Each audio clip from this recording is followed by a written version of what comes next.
Today, I'm speaking to Sara Piper. I mean, if you opened our brand manual, the purpose of British Cycling is to bring the joy of cycling to everyone. For me, it's everything from, delivering positive social impact through to a proper good fan experience as well. Sara is the head of marketing for British Cycling. She's also responsible for delivering the activations and the campaigns for the Tour de France Grand Depart in 2027. It'll be the biggest moment in a generation for cycling fans in this country. We also talk about her role at British Cycling and how she's driving membership growth and changing the way that people see the brand. I just fell in love with it, and I think there's no other sport as romantic as cycling. So if you're someone who loves cycling, or you just want to understand how big organisations like British Cycling function, then this one's for you.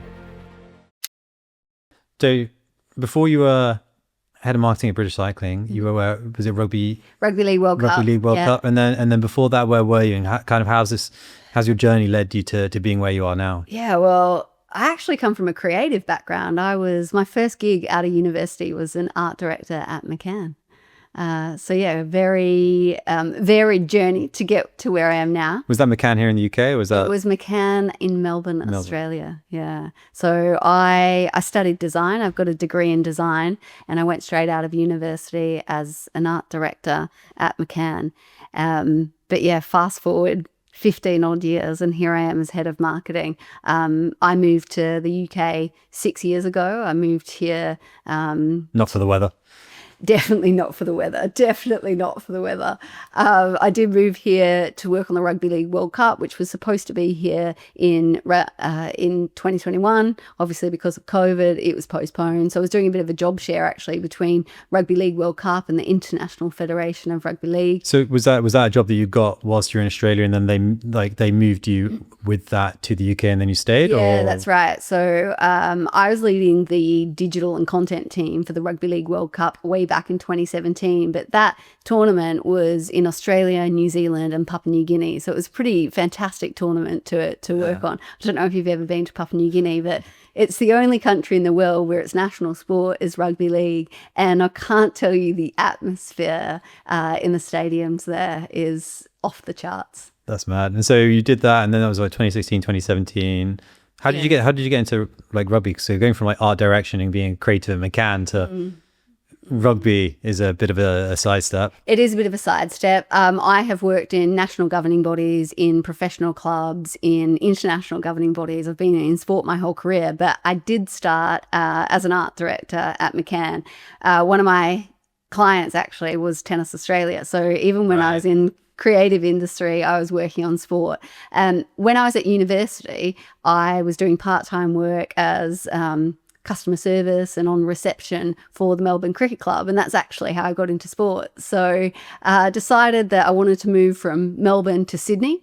Was working as an art director. I can tell you, if you work as an art director straight out of university, you are on very minimum wage, and this was quite some time ago as well. So I was still doing part-time work at Melbourne Cricket Ground, so at the MCG, and I wanted to make the move to Sydney. So I asked my colleagues at the MCG if they had any contacts at the Sydney Cricket Ground and that I can pick up some part-time work just to see me through. And I ended up working there as a junior marketing executive. Right. I was a marketing officer at the SCG, and that's sort of when everything went from agency side. I mean, I only lasted a couple of years in agency side, to be fair. Yeah, it's not that good. It's actually not. I can't say that to you. It's not that good. Maybe I'm just not cut out for it. I don't know, but it wasn't for me, and I went in-house. So I was working for the SCG. It's funny that when you're, I guess in your mid-20s, you don't realise, some of those jobs, you're just there because, I don't know, I don't think I gave any great thought to that as a career step, or at least like the first big career step to get me where I am today. However, it was pivotal. And the reason it was pivotal is because the SCG is run by... What is the SCG? The SCG is Sydney Cricket Ground. Okay. is actually a dual stadium. So there's two stadiums. There's Sydney Football Stadium, rectangular, and the Sydney Cricket Ground, circular, that sit right next door to each other. And it's run by an organisation called the Sydney Cricket and Sports Ground Trust. I worked for the Sydney Cricket and Sports Ground Trust. Now, those stadiums have hiring partners, we call them, but it's anything from national governing bodies, so the NRL, National Rugby League. It was New South Wales Cricket, so state level cricket. It was Sydney Sixers, which is the equivalent of a 100 team. It was two professional rugby league teams. It was the Waratahs, which is a Super 15s team. So we had about all these sports that we don't really have here. No, all the Australian sports basically. Well, and we don't talk about cricket at the moment. Cricket, don't mention the cricket. So what that role did is gave me access to all of those sporting bodies' marketing plans, and still to this day, I sort of look back on that and didn't realize what a moment that was in my career, because it taught me so much. I went from Sydney Cricket and Sports Ground Trust. As you can imagine, it's like a sporting precinct as well. And there's a cafe that everyone meets for lunch. It is such a brilliant sporting sort of precinct. Everyone converges on the one cafe. You get to know everyone who's working in all of the different organisations, and just through the very nature of it, you end up working for at least 3 of those sporting organisations around the precinct. So I ended up working for the National Rugby League. That moved into leading the digital and content team for the Rugby League World Cup in 2017. And during that time, John Dutton was the tournament director. So he was going to be the CEO for the Rugby League World Cup in 2021, which was going to be held in England. And so he was over in Australia, saw me work, and asked me to start coming over here on a project basis. And then by December 2019, just a couple of months before COVID really and truly hit, I migrated permanently to the UK. And then when did you start at BC? So what's the transition there like? Was that? Yeah, I think lots of people, because I worked for John in a previous role. They're like, oh, you followed John, or John got you the gig. I actually applied for this role before John applied to be CEO. It's on record now as well. So. Good. I hope everyone understands that. I went through a proper and fair interview process. I hope he gave me a good reference. I suspect maybe he did. But I'd taken up cycling. I newly identified as a cyclist throughout COVID. And when Rugby League World Cup finished, I guess the done thing for anyone that's traveling or migrating to work on major events, once the event is over, naturally you go home or you go on to the next event. There are people in the industry that are called event junkies. They just go from around the world on event to event. I don't know if it was because of COVID or just because Manchester is such a great city, but I wasn't ready to go home. I didn't feel like it was time for me to go home. So when Rugby League World Cup 2021 finished, which was in 2022, I wanted to stay on. The head of marketing for British Cycling was advertised. I applied for it, and it just went a bit dormant. I didn't hear anything for a great deal of time. And what had happened, they actually had a change in CEO, and they were, I suppose, I'm guessing because obviously I wasn't in the building, but they were out to market for the CEO. During that time, John Dutton finished up as the CEO at Rugby League World Cup, moved into the position at British Cycling. And I think it was a bit of an awkward conversation, actually. I picked up the phone to him and said, oh, hey, John, how's it going? Well done. Congratulations. By the way, I've applied for a job there. So what followed was, a few months later, the interview process picked back up for this role.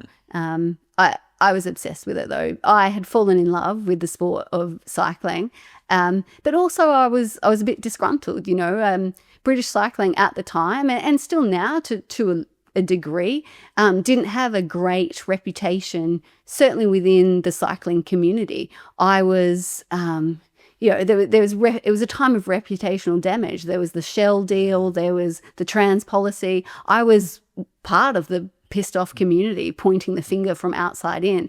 But what I also thought was the only way to change that is to be part of the solution and to go inside. So when head of marketing was advertised for, I basically had had blinkers on for it. That was the only thing I could see. This was going to be my role. Yeah. And when you joined British Cycling, I thought it was really interesting what you were saying. And I'm keen to understand like the nature of like the actual organization itself, because I don't think people understand like how big it is. And you're saying that there's obviously, your team within marketing, but then you also have like physicists working in the building as well, right? Yeah. It's wild. It's absolutely wild. So how big is it? How many people like part of British Cycling now? look, it's not enormous, but it's like it's well over 200. Yeah, that's enormous. That's pretty big. Do you think it's big? I think that's big. Yeah. It's a decent sized organization. What blows my mind is that you're in an organization. I'm in a marketing department, so I'm super fortunate to lead a marketing team that is, that wildly creative. I've got photographers, graphic designers. I've got some really clever marketeers. I've got people who are experts in customer engagement. But then downstairs, like literally down one layer of stairs, I've got an aerodynamicist. And like, I don't even know how to spell aerodynamicist, let alone what they do. What else have we got? We've got physios. We've got, if I go and, plant myself in a desk in amongst the GB cycling team area, you're privy to conversations that are just so foreign to, retention and acquisition. Yeah. Like, it's about, human performance, which is pretty incredible. And I mean, GB cycling team as well, it's a reputation of one of the most successful national teams. So from a marketing perspective, that's a pretty good card to have up your sleeve. Yeah, definitely. And tell me more about like what Team GB are focusing on now? What's their goals over the next 12 months? Yeah, so what are GBCT focusing on? I mean, they go from one Olympics and Paralympic cycle straight into the next. So I think they're now focusing on LA. However, within those 4 years, they do some pretty cool things. They had one of their track cyclists, Matt Richardson, go out to Turkey at the end of last year and break the world record for a flying 200. So he's the fastest man to cycle around a 200-meter track. He smashed the record. He's the first guy to go under 9 seconds.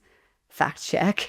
That's incredibly fast. It's pretty insane, isn't it? Yeah, 9 seconds, 200 meters, all right, around the velo track. Round a velodrome, yeah. And he's like skin suited up and everything like that. Is he doing on like a track bike? Oh, yeah. So he's on the track bike. Is it standing start as well, or is he like... No, flying 200, you can push. Right. Yeah, he gets pushed off. But it only starts when he drops in. So look, I'm no expert on a flying 200, that's for sure. But the guy's going 200 meters in 9 seconds, like it's fast. Right, it's super fast. But that was our biggest performing social media post. So we sent... Poor Elliot, actually. This is our lead photographer, really talented, creative guy. In fact, he just won an international award for 30 under 30 in international sport, like just for being creative and passionate in his field. He's an absolute talent. We sent him out solo to cover this from a content perspective, and he had 8 cameras in different locations around the velodrome. Or just dotted around. Dotted around. I don't know how long it took him to sort of set them all up and then run around and stop them all. But that piece of content was our highest performing content by far. What do you think that was? Unscripted drama of sport. Yeah. And why did they choose like Turkey for the velodrome? Why not like the Manchester velodrome? Is it got like special wood? Is it like a certain like atmospheric pressure? Like the we height? need the aerodynamicist here to help me out with this, but it's something to do with the because it was chosen specifically for it, right? Yeah. Konya apparently is like a fast track. I'm sure my GBCT colleagues are going to kill me here, but apparently it's something to do with the elevation, I don't know, the air quality, the heat. Apparently that all contributes. Wow, that's cool. I'll ask an aerodynamicist and get back to you. Yeah, cool. I like that. When I look at your roles, like head of marketing at British Cycling, like it sounds like such an incredible role because there's so many different areas that you can jump into, so many different things you can activate. And I think when people hear that role, they think the same thing. But what's the reality behind it like? Yeah, I mean, you're right.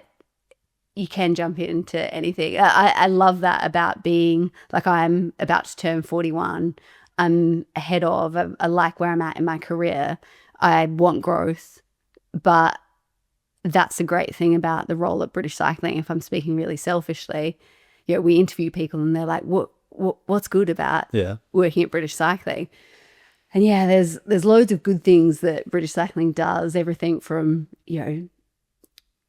delivering positive social impact, delivering, you essentially selling a product that is good, does good on a social level, is entertaining. But for me, selfishly, I've got, experience in commercial. I've got experience in fandom, in providing that fan experience. I've got experience in, we're about to deliver a nationwide app that's, I'm probably telling secrets here, but, next year we'll launch a huge participation program that's sofa to saddle, getting people to ride their first 50 kilometres and getting more and more people on bikes. So for me, it's everything from, delivering positive social impact through to a proper good fan experience as well. And how much of that do you think comes from, I guess, like your background in like sports, but like the commercial background you've had from rugby as well? Yeah, I think my background was sort of more commercial in a way, although that's changing now. In the last year, there's been enormous changes at British Cycling, but my previous roles in stadia and in rugby were about selling tickets. So we had revenue targets, and it was about filling stadiums. It was about bums on seats, and there were ticket targets that we had to meet. And now it's about bums on saddles. It's about bums on saddles, and it's very hard to sell a ticket to the side of a road. Yeah. So yeah, our major events, Tour of Britain men, Tour of Britain women. We've got the Tour de France Grand Depart on the horizon as well.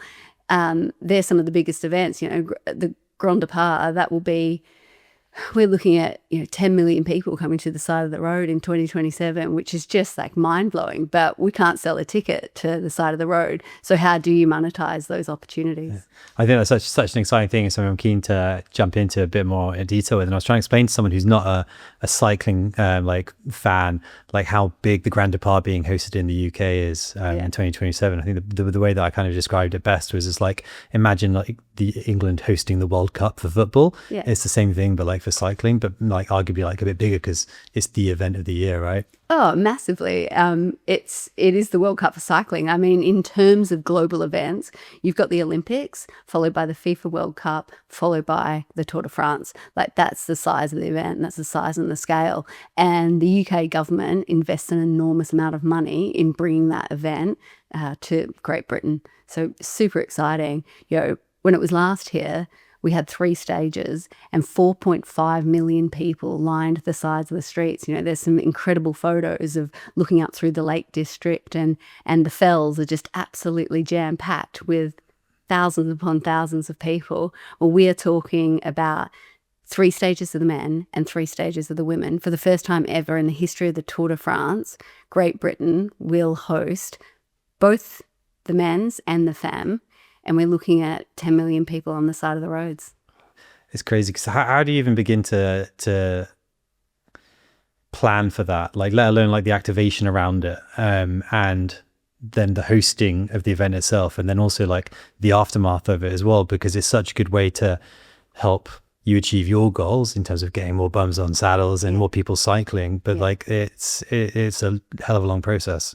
Yeah, massively. I mean, in terms of goals or a moment for British cycling, this will be the biggest prospecting moment. So if I've got my marketing hat on, this will be the biggest prospecting for new customers that we'll have, and the biggest opportunity.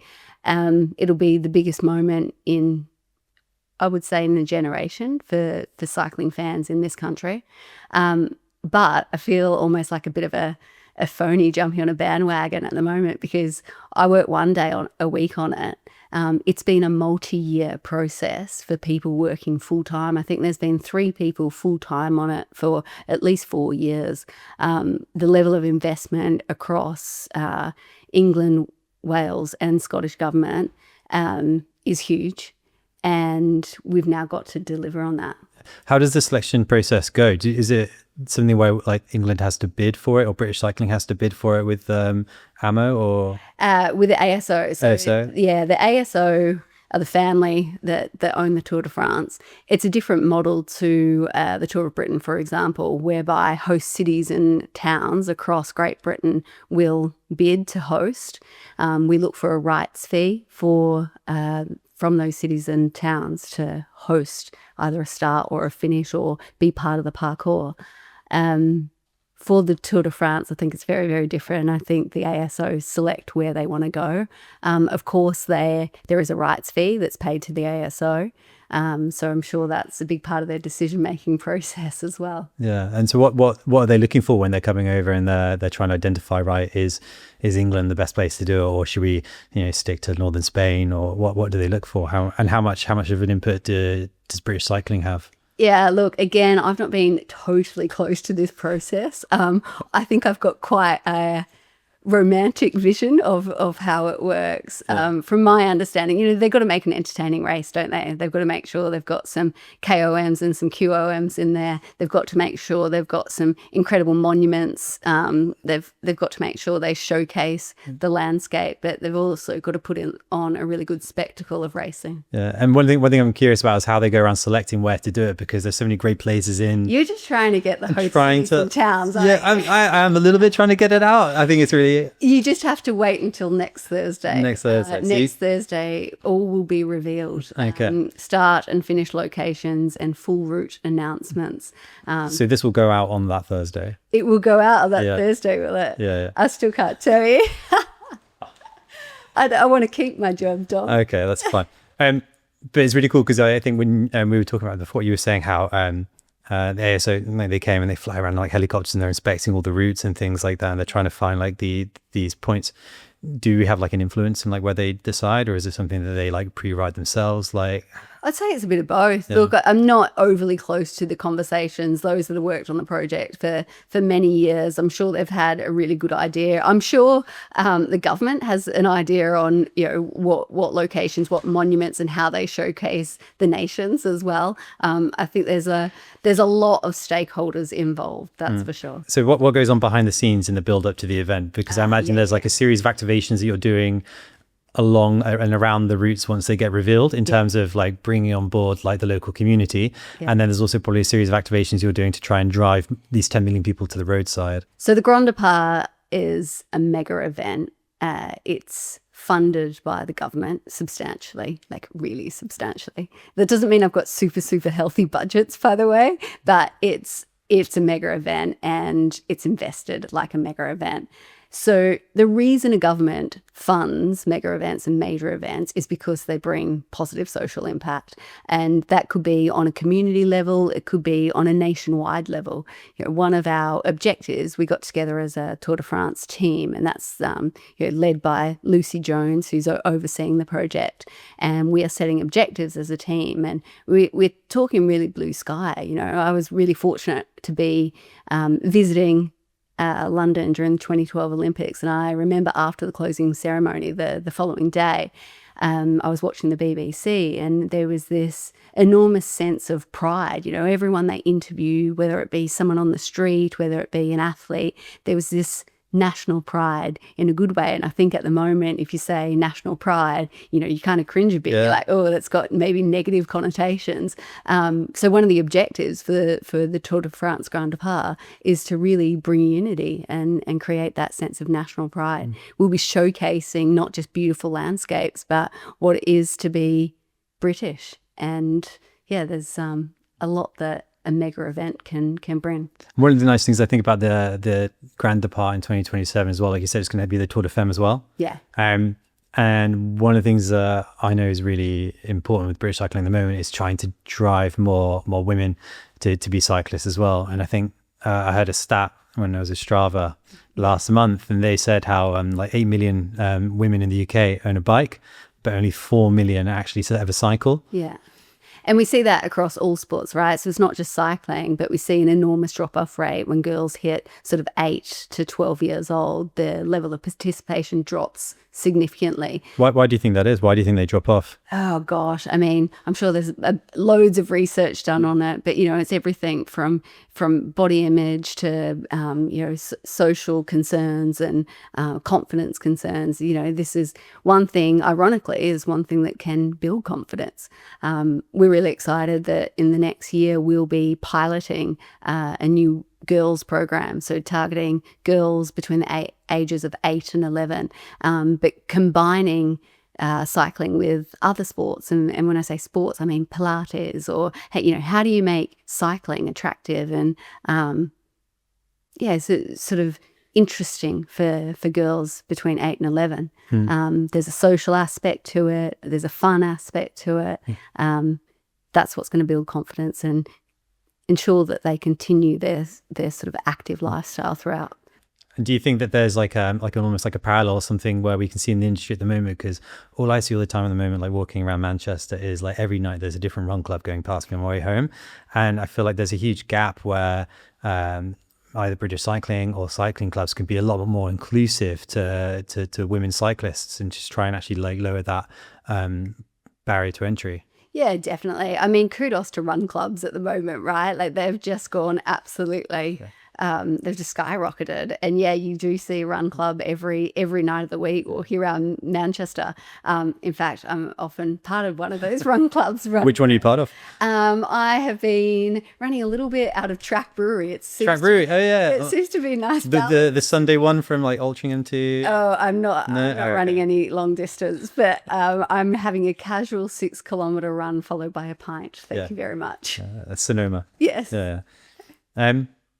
One of the things I think that's like interesting is, again, because I work in like obviously the fashion side of like cycling as well, and where I see like a lot of parallels with the run side is like a lot of people do the run clubs because it's like fashion led as well, and like there's the aesthetic side of it. And I'm always curious whether and like people don't get into cycling because they're afraid of like not having like the right gear, or like a lot of the designs or a lot of the actual like clothing is catered and geared way towards men anyway, because it's a very male-led market. Definitely. And do you see that as being like a barrier as well? So many barriers. Look, I before I worked at British Cycling, I was a cyclist. Was a cyclist and you still are a cyclist. I identify as a cyclist. I don't know. You hold the record for the fastest off-road bike ride from Edinburgh to Manchester. I'm definitely a hobbyist, and I've always been a hobbyist. There is a category, the lowest category of competition at British Cycling is Cat 4, Category 4.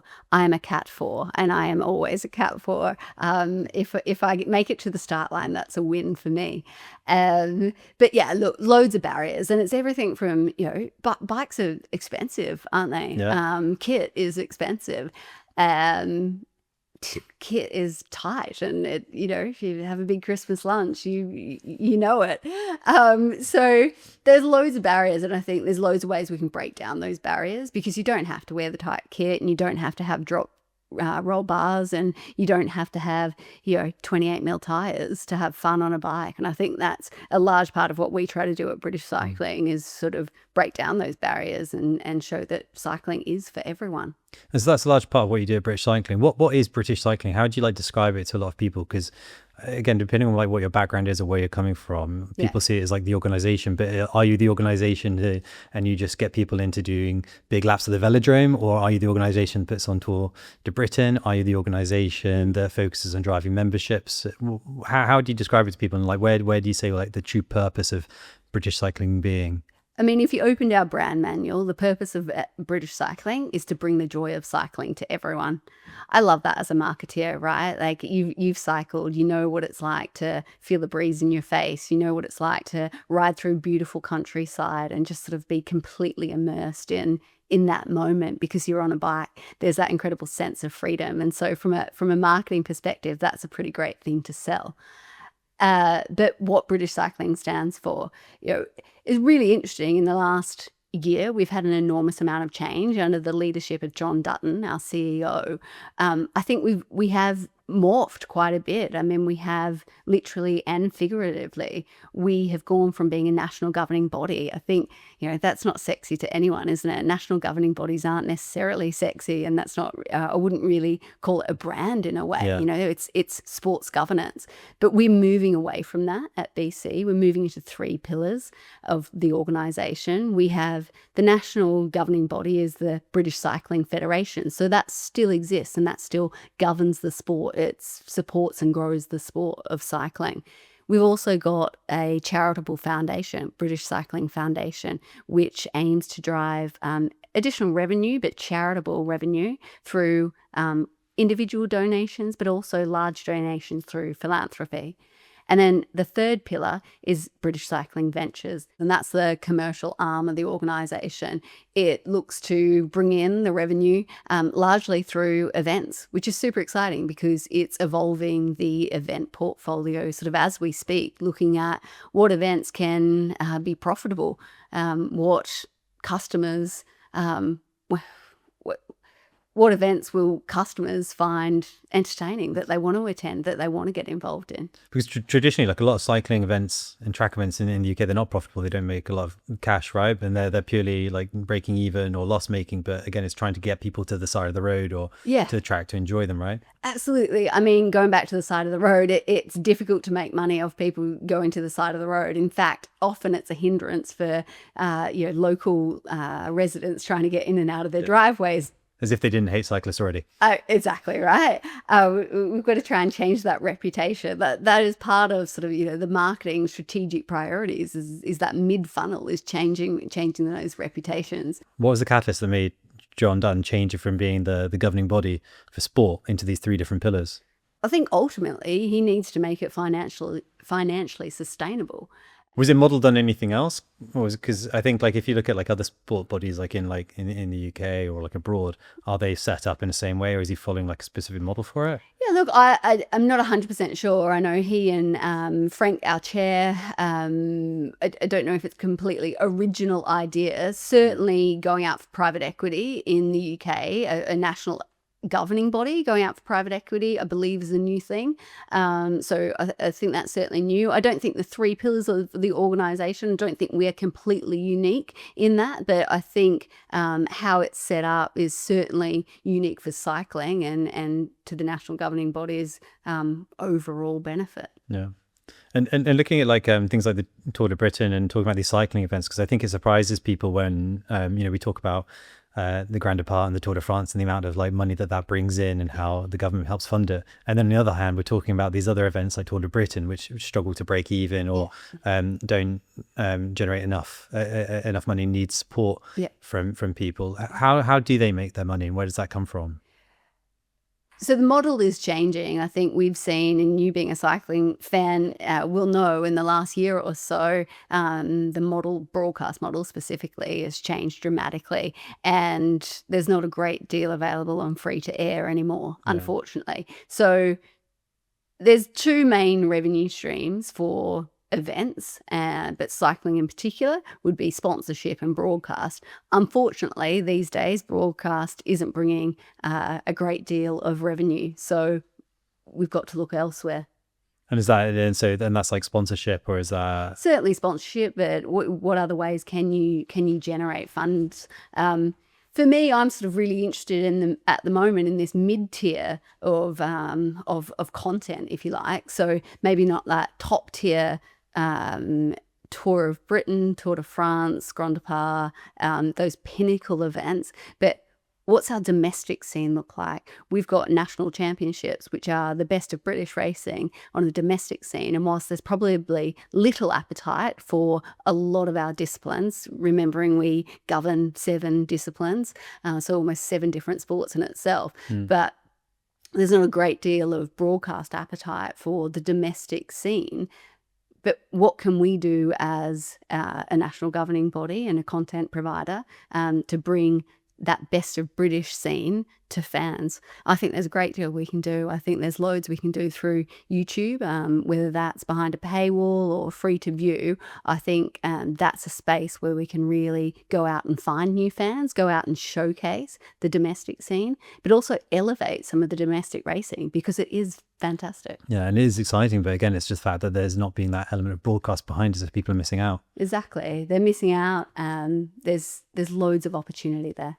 And would you say one of the challenges like that you have to overcome when you're marketing any of the British cycling kind of products is that you do have quite a wide range of people to try and captivate and talk to? You might have the more traditional idea of what people might think a cyclist is, which is like the middle-aged man in lycra. But then you also have like this new wave of Gen Z millennials who are into triathlon, into cycling, BMX freestyle, urban style. Exactly. And then also trying to captivate the younger female audience as well. So how do you try and overcome that challenge through having a consistent brand? Yeah, it's, we are a broad church at British Cycling, that is for sure.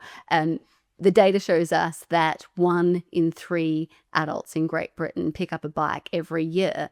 1 in 3, like a third of the nations are, like that's a lot of people and a lot of different segments. And so when you start to look at marketing segmentation, it's actually really challenging. The moment you try to target everyone, you target no one. So it's certainly a challenge. I mentioned the 7 disciplines. It's almost 7 sports within a sport. That's an opportunity as well because you've got really unique audiences. Someone that rides BMX freestyle is a really different audience to someone that rides cyclocross or road track. I see gravel being like such a fast growing area, but I don't really feel like it's hit like the UK the same way it's hit the US. No, I don't think so. The US are doing it really well though. I think from an entertainment product, they've got drones flying around race courses. It's quite interesting actually because the gravel racing here in the UK, it's illegal to race on a bridleway in England, but it's not in Scotland. So actually a lot of the gravel racing that we do Great Britain wide is done in Scotland. Is that what, because people can train like on the bridleways and No, I think you can just hold races there, whereas you're quite restricted to where you hold a race in England. I had no idea about that. Yeah, it makes it a little trickier. Something that I'm really keen to understand about, again, I think because such a, like you said, such a broad church and such an established like organization within the UK and being that key place for all things cycling, how do you overcome sometimes like criticism or backlash within the field? I mean, I think it's like any sport. It is run by really passionate people. The people when I worked in rugby, the people in rugby, you often call them the noisy minority, and it's almost a bit harsh because they're a bunch of really passionate, largely volunteers. They really care, but sometimes what I feel like from the inside is the people that are noisy and that are negative maybe can't see the breadth of some of the challenges that we are dealing with. I've done a lot of listening to the community lately, and I think it works both ways. You've got to listen as much as you try and demonstrate the breadth of some challenges, and you got to work together to try and find middle ground. And so what when you look at like those challenges, especially like facing like British cycling now, what do you think they are? Like what's like preventing British cycling from achieving like all of these like key points you're trying to achieve? Yeah, look, when we look at our marketing and comms strategy, we sort of have 3 key areas. We want to increase reach and relevance. We want to change perceptions, and we want to drive revenue. So you think of that from, that's the shape of the funnel, really. I'd say the reputational challenges are that, that mid funnel is probably what we're talking about here. And that's everything from, British Cycling isn't an organisation for me. And that's, from a marketing perspective, that means we've got to make sure we're showing a diverse array of people riding a diverse array of bikes. They're not just skinny middle-aged white guys in lycra. Yeah. And that comes back to the whole point. Then you're trying to market it out to everybody. So you've got it's a difficult challenge. Definitely. You've got to get your segmentation right. I think from a brand perspective, that's super challenging. You've got to make sure your brand runs through everything that you do. Where we're getting better at British Cycling is marketing our products, and that's where we can get a bit better and a bit tighter in the segmentations that we do target. So our products could be anything from our membership product. So British Cycling has 120,000 members. It's the third biggest revenue stream for British Cycling. So behind government investment and sponsorship, those 120,000 members drive the third biggest revenue stream. What do they all get when you become a member of British Cycling? What do you get? Yeah, so the biggest benefit of membership, so we survey members and collect a bunch of data, what attracts you to the membership. And you would think that, they're members because they compete and they have to have a race license. That's part of, competing as part of the official cycling. Any official cycling competition, you have to have a race license. However, only 25% of our competitors or competitive cyclists hold a race license. Only 25% of members hold a race license. The biggest benefit to membership is our insurance product. So essentially, when we are selling membership, we're selling insurance. If you fall off your bike, if you have an accident, it's third-party insurance. We've got an excellent legal provider as well. I'll give them a plug, Lee Day. Yeah, because bikes aren't cheap. Bikes are not cheap. Gadgets are not cheap. Kit is not cheap. But there are some cheaper options that are available for everyone. And so what is your objectives now, right? So you're like head of marketing for British Cycling. Yeah. Okay. And you've got like arguably the biggest 2 years coming up, not just probably like in your career, but like in the actual like British Cycling, and arguably like British Cycling have coming up as well. Fast forward 3 years or 4 years, and you're looking back, what are the things you want to see to say that actually it's been a success and I've absolutely smashed that? Look, if you were John Dutton or my boss sitting in front of me, I would say financial stability. I think first and foremost, we need to make sure that the organisations across the three pillars are financially stable.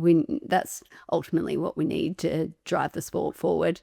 And whether that's from a participation angle or whether that's from, a sport entertainment angle. What I would love to see personally, I am personally obsessed with sport as an entertainment product. I think there's amazing things that come off the back of that. And I think hooking people with unscripted drama, and also like just the romanticism of cycling. I didn't follow cycling. I'm a COVID cyclist, and during COVID, when the first Tour de France came back on, because I was in the same time zone, I was living in England, it was the first time I'd been in the same time zone as the Tour de France. I started watching it because what else did I have to do?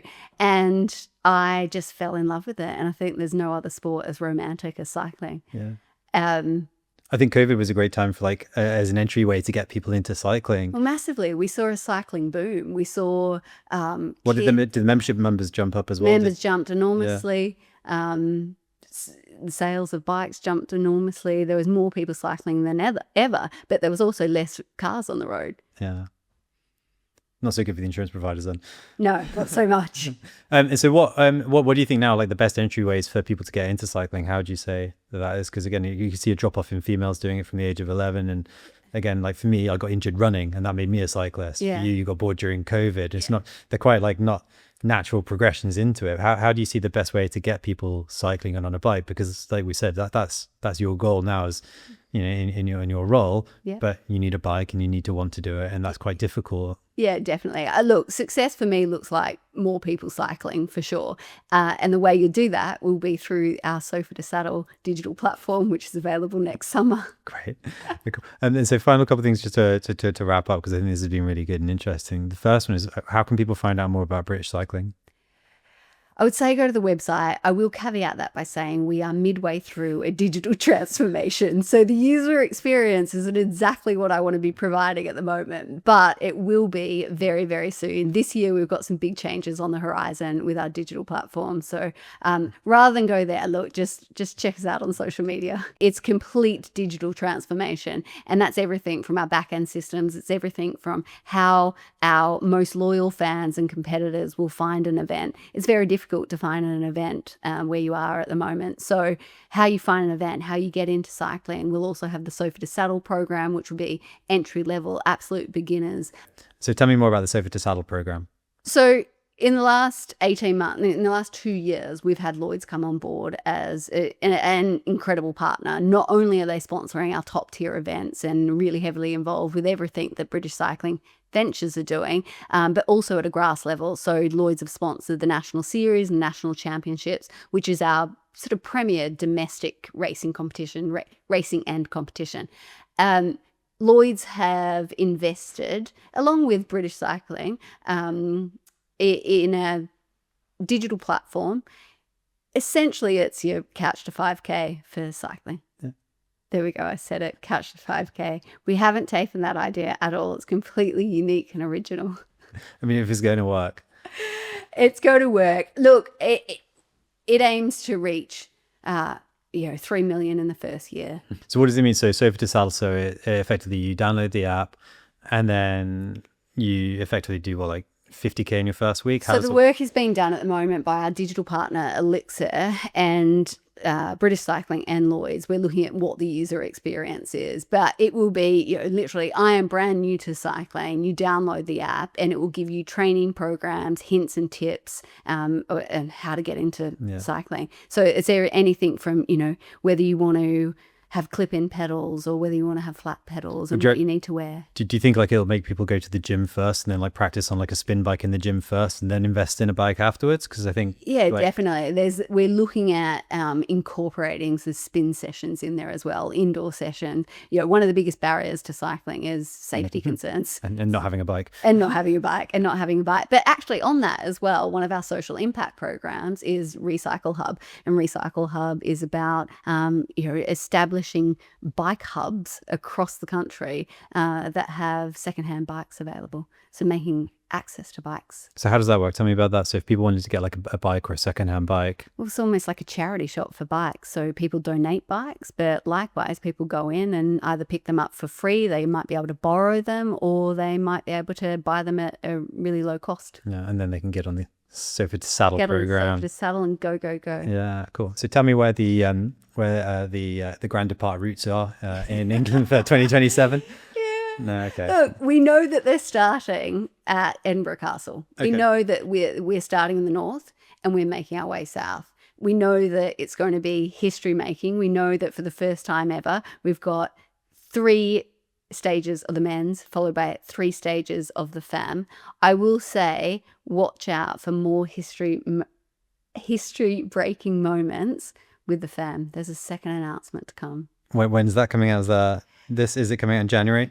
I don't think it's coming out in January. I've asked to not be privy to this information because I'm head of comms. I'm terrible at keeping secrets. But a first ever for the Grand Depart Femme avec Zwift. Amazing. Well, Sarah, thanks so much for sitting down with me and having a chat. No worries. Thank you very much.